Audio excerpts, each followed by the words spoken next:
सरकार के official notification का वेट कर रहे हैं, उसके बाद ही आगे की रणनीति रूपरेखा हम लोग तय कर पाएंगे। तो अभी जो हमारा धरना है वो अनवरत जारी है। ऑफिशियल नोटिफिकेशन आने दीजिए, थोड़ा अध्ययन करना चाहते हैं उसका, उसके बाद ही चीज़ों पर विस्तार से बात कर पाएंगे। जैसा सीएम ने प्रेस कॉन्फ्रेंस कर बोला था, तो क्या लगता है कि वो सही चीज़ें नहीं है या फिर इसमें कई कुछ? नहीं, कुछ बहुत सारे एग्जाम्स हैं, उनके नाम की लिस्ट आने दीजिए। सीएम पे आरोप नहीं लगा रहे हैं, वो नाम जो है वो लिस्ट में नाम हम लोग देखना चाह रहे हैं, वही अध्ययन करना चाह रहे हैं। जब नोटिफिकेशन आएगा तो आप विचार करेंगे? जी, उसके बाद हम लोग बैठ कर आपस में फैसला करेंगे चीज़ों को।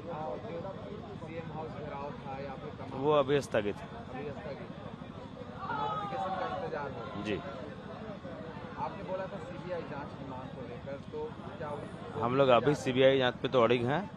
बाकी विस्तृत वार्ता, विस्तृत चर्चा हम लोग एक बार ऑफिशियल नोटिफिकेशन के बाद फिर से विचार करने को तैयार हैं। बैठेंगे हम लोग, विचार करेंगे, उसके बाद ही आगे की रूपरेखा के बारे में बता पाएंगे। कहीं कुछ ऐसा आया है उधर से कि कब तक नोटिफिकेशन जारी किया जाएगा? कुछ स्पष्ट जानकारी तो नहीं है, पर सुनने में आ रहा है कि आज आ जाएगा। आज आ जाएगा। फिर प्रशासन की तरफ से भी आप लोगों को हटने को बोला गया है या फिर? नहीं, अभी तक ऐसा कुछ नहीं कहा। सरकार ने हमारी आधी मांगे मान ली है। जैसे सीजीएल का जो परीक्षा है रद्द करने का बड़ा दल दिखाते हुए उन्होंने रद्द किया है, इसके लिए बहुत बहुत धन्यवाद। छात्रों के दबाव में ही सही, युवाओं के दबाव में ही सही, लेकिन कम से कम फैसला लिया है, इसके लिए उनका दिल से आभार करना चाहते हैं। लेकिन हमारी पूरी जीत तब मानी जाएगी जब जांच एक प्रॉपर तरीके से हो, यानी कि एक साफ और पारदर्शी तरीके से एक जांच कमेटी। देखिए, अभी बनाया गया है कि जो हम लोगों ने पढ़ा और आप मीडिया बंधुओं के माध्यम से पता चला कि एक सिटिंग जज के माध्यम से एक रिटायर्ड जज के माध्यम से कराने की बात की गई है। तो रिटायर्ड जज के माध्यम से तो विधानसभा नियुक्ति घोटाला का भी जांच चल रहा है। देखिए अभी तक क्या फलाफल निकला, या और भी जहां कहीं चल रहा है उसका कहां तक अभी पहुंचा है, रिजल्ट आप देख सकते हैं। आप अगर फ्री एंड फेयर इंक्वायरी की बात करते हैं तो आप सीबीआई से कराइए। हमने एक ऑप्शन इनको और दिया है कि चलो भाई, सीबीआई को कुछ लोग राजनीतिक बयानबाजी समझते हैं, तो 5 सिटिंग जज का जो बेंच से उससे भी कराइए। आप 2 में से तो करवा सकते हैं ना। आप इतना बड़ा वो हुआ, आप फिर से उस जांच को सीआईडी से करवाना चाहते हैं, जिस सीआईडी ने ऑलरेडी जैसे सीजीएल में आप लोगों ने देखा, पूरा भारतवर्ष ने देखा कि किस तरह से पेपर्स गलत सबमिट किए गए, जांच के तथ्यों को हाईकोर्ट में गलत प्रस्तुत किया गया, तो हम वो सीआईडी के जांच पर कितना भरोसा कर सकते हैं? कहा जाता है कि दूध का जला मट्ठा भी फूक फूक के पीता है। इस वजह से हम लोग ये बात कर रहे हैं फ्री एंड फेयर इंक्वायरी की।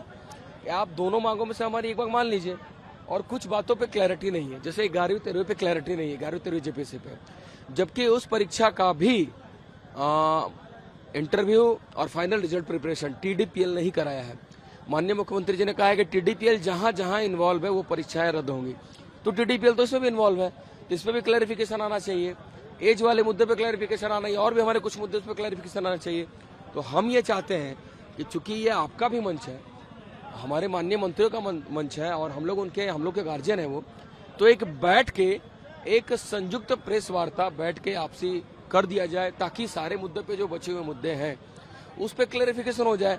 हमारी यही मांग है कि जब तक रिटर्न में कोई चीज नहीं मिल जाती तब तक हम लोग मंच को नहीं छोड़ेंगे। एक बढ़िया जांच कमेटी, जिसमें 2 हम लोगों ने ऑप्शन दिया, उसमें से कोई भी एक मान ले हमारी बात, हम यहाँ से हटने को तैयार हैं, और एक टाइम लाइन के साथ 30 दिन 60 दिन एक टाइम फ्रेम के साथ कि आप इतने दिन में इसको पूरा करेंगे। तब तक जब तक हमारी मांग नहीं मानी जाएगी तब तक हमारा ये आंदोलन कंटिन्यू रहेगा। उधर दूसरी तरफ बात की जाए तो सारे मिनिस्टर मुख्यमंत्री को धन्यवाद करने जा रहे हैं कि आपने एक अच्छा पहल लिया, कड़ा निर्णय लिया। उनको अब लग रहा है कि छात्र आंदोलन समाप्त? नहीं, छात्र आंदोलन समाप्त नहीं हुआ है, और ये जो कड़ा फैसले लिए ये खुद से नहीं लिए, ये छात्रों के दबाव में लिए। फिर भी हम उनका धन्यवाद करना चाहते हैं, और पिछली जो भी बातें हुई उसको भी हम भूल जाना चाहते हैं, जो भी गलतियां हुई उनसे, और उन्होंने स्वीकार भी किया। लेकिन अब जो सामने चीजें होने वाली है, कम से उसमें एक जस्ट एंड फेयर इंक्वायरी का प्रावधान दे, बात रखे, ताकि झारखंड के जो छात्र, देखिए अभी भी इतनी भीड़ हो गई ना, अभी भी जो छात्र हैं उनमें एक विश्वास जगे कि नहीं, माननीय मुख्यमंत्री जी वाकई चाहते हैं कि भ्रष्टाचार का खात्मा करें। सिटिंग जज से तो फिर वही जो है ढाक के 3 पात वाली बात हो जाएगी। आज तक कोई फलाफल रिजल्ट नहीं निकला। आप उसी सीआईडी से बात कर रहे हैं जिसने जैसे सीजीएल की पूरी परीक्षा प्रक्रिया को जो है गलत तरीके से प्रस्तुत किया, जिसकी वजह से आज पास वाले कैंडिडेट भी सफर कर रहे हैं। पास वाले कैंडिडेट भी हमारी तरफ थे, लेकिन आज देखिए वो उधर आंदोलन कर रहे हैं। हर परीक्षार्थी तो गलत तरीके से नहीं गया है, लेकिन इसमें गलती किसकी है समझना होगा ये चीजें। आपने जल्दीबाजी में रिजल्ट दिया, सरकार ने जल्दीबाजी में सीआईडी ने गलत रिपोर्ट प्रस्तुत किया, यहाँ किसकी गलती है? सरकार की। तो उनकी भी मांगों को मैं गलत नहीं कर रहा हूँ, लेकिन यहाँ ये भी देखना होगा कि आप की गलतियों का भुगतान कुछ लोग भुगत रहे हैं। और ये लड़ाई कैसा था ना सर, देखिए कुछ लड़ाइयाँ जो है ना महाभारत को आदर्श मान के लड़ी जाती है, और इस लड़ाई को महाभारत का आदर्श मान के ही लड़ा गया था। महाभारत की लड़ाई में अर्जुन को पता था कि सामने जो है भीष्म पितामह है, ठीक है, हम मारेंगे वो हमारे अपने हैं। उसी तरह इस लड़ाई को भी हम लोग जो है महाभारत के तर्ज पे लड़े, हम लोग महाभारत को प्रेरणा मान के लड़े कि सामने वाले भी अपने हैं। लेकिन गलत हुआ है तो हम धर्म के साथ हैं, उसमें भी कुछ धर्म के साथ है, लेकिन वहां पे अधर्मी लोग भी हैं। तो इसमें हमारी कोई गलती नहीं है, ये सरासर सरकार की गलती है।